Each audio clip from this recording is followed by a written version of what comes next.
Namulitika ang Supreme Court dyan sa bagay na yan.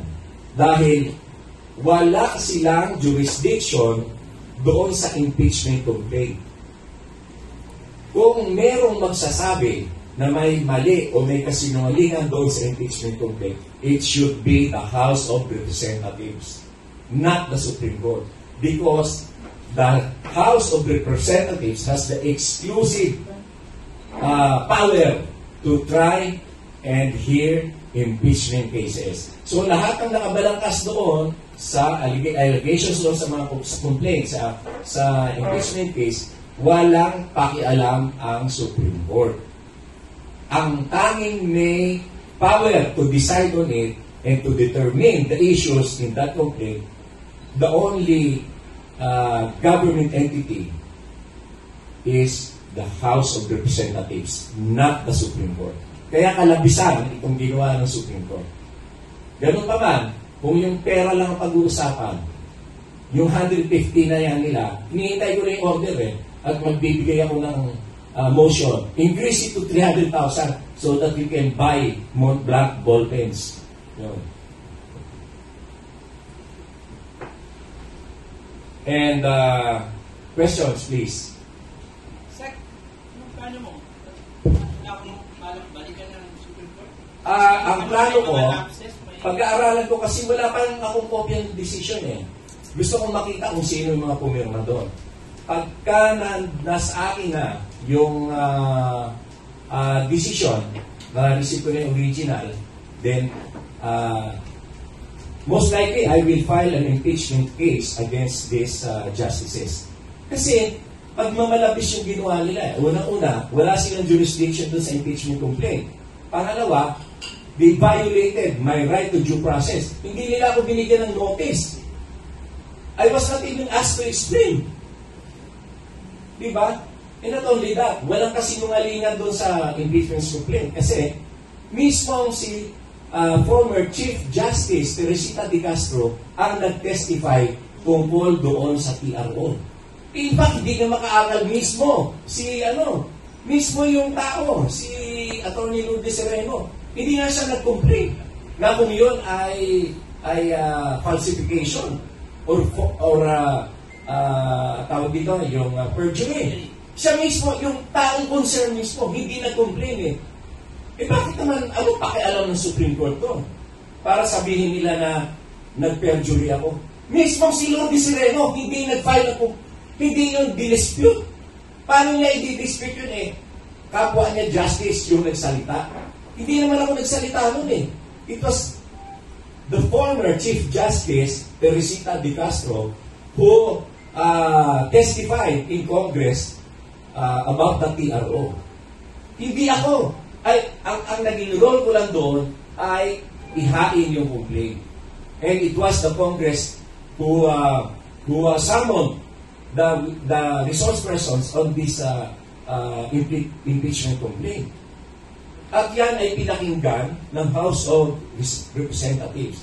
Sinabi pa doon ng Supreme Court, ito kalabisan na naman to eh.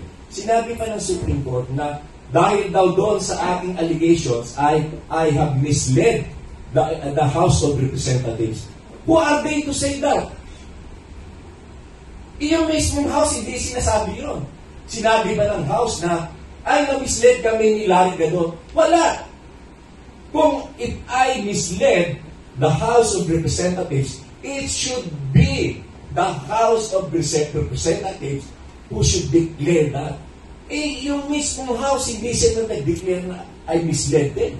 In fact, tuloy-tuloy yung hearing nila. They even issued subpoenas. They issued the invitations. And not on to the justices of the Supreme Court. And this is unprecedented na umattend lahat ng mga justices ng Supreme Court except for one. Isa lang ang hindi umattend doon. Si Leonen lang. Pero lahat sila umattend. Diba? Justice Bersamin, Justice Peralta, Justice Teresita De Castro, all of them attended except one. Kaya ito, masasabi ko talaga na namuliti ka dito ang Supreme Court. Hindi ako apektado ng disbarment na yan dahil 10 years na akong nag-retire. More than na. Isipin mo, bakit pa ako mag-a-appeal sa korte? I was involved in business and corporate practice. Doon lang galing lahat ng aking mga kinita. Hindi naman sa pagiging abogado. Dahil even when I was practicing, hindi naman doon ang bulk ng aking income. Hindi sa pagmamayabang. Kung inyong titingnan ang aking mga propriedad, hindi ayoko na magyabang. Iimbitahin ko na lang kayo sa bahay para makita nyo. Sa mga bahay pala. Not only one, not only two. Pambihira. Mas mayaman pa nga ako niya sa ibang justice system. Ang mas mayaman lang sa akin dyan ay si Justice Maidas Marquez. And mga side comments lang yun. Nagpapatawa lang ako.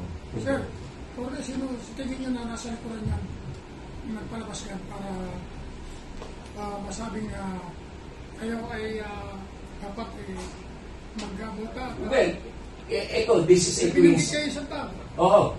Is it not, is it a coincidence na right after I issued that statement na matatalo si Sara, nag-issue agad ng Supreme Court ng ganyan, mali-maling decision.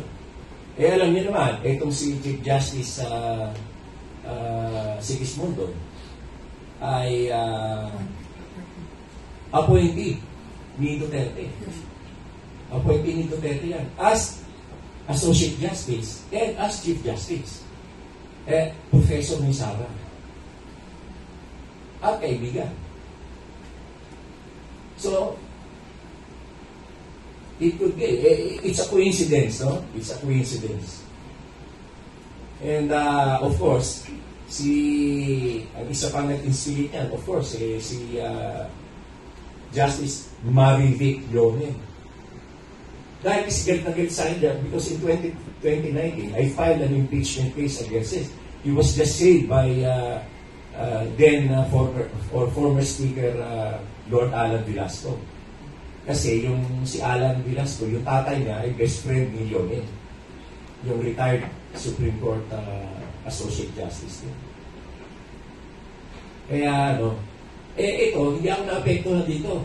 Itong nangyayari na to, lalo akong nagiging hero sa paningin ng mga Marcos loyalists at mga Ilocano, Soderco, kahit di ako magpampanya sa susunod na eleksyon, nakuha ko na yung simpatya nila. Alam naman nila na lahat ito ay nangyayari because of my stand against destruction of the dignity of President Bongbong Marcos. Kaya ganyan. Political na naman ito eh. Ako naman, I am not really affected. Kasi more than 10 years na ako hindi nagpa-practice. Para sa akin nga, para sa mga bata na lang yan. Paano ba? Alam nga naman, appeal pa ako sa korte. In my stature na, alam mo mag-appeal pa ako. Pambihira ako.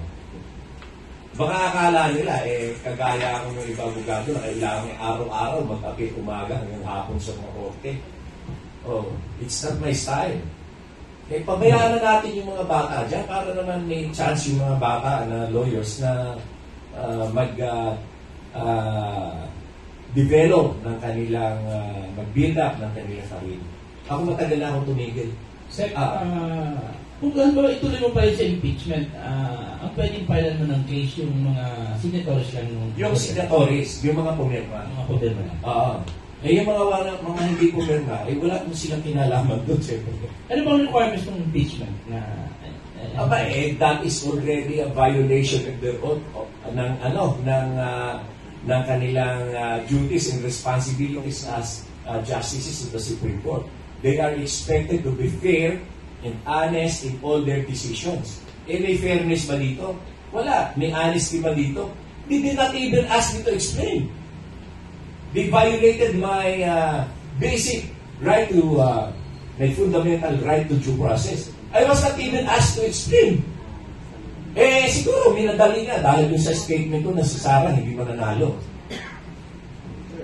Sir, I don't know if it's a matter of courtesy. Hindi ko alam kung if it's a matter of courtesy. Pero matagal na rin tayo magkakover ng judiciary. Hearings.